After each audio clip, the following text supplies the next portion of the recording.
নমস্কার। জানেন, এই প্যানিক অ্যাটাক আর অ্যাংজাইটি ৮ বছর আগে আমার ওজন সব কেড়ে নিয়েছিল। তখন ডাক্তার বলেছিল যেটা অ্যাংজাইটি, কিন্তু অ্যাংজাইটি জেনেও আমি সমস্ত পরীক্ষা করেও সমস্ত কিছু ওকে বেরোনোর পরও আমার মন থেকে সেই ভীতি যেত না।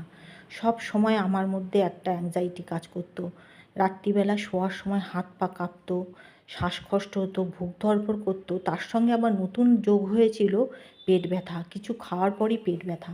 তার জন্য পেটের সিটি স্ক্যানও হলো, পেটের ইউএসজি হলো, কিন্তু ইউএসজি করার পর কিছুই ধরা পড়লো না।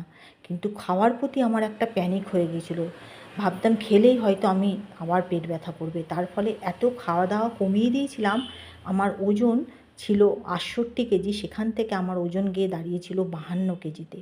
তাহলে বুঝতে পারছেন আমি কতটা রোগা হয়ে গেছিলাম। তখন আয়নায় নিজেকে দেখতে ভয় লাগতো। রোগা, এত মুখ, গাল মুখ সব বসে গিয়েছিল, নিজেকে দেখতে ভয় পেতাম। কিন্তু আমি সেটা কাটিয়ে উঠেছি।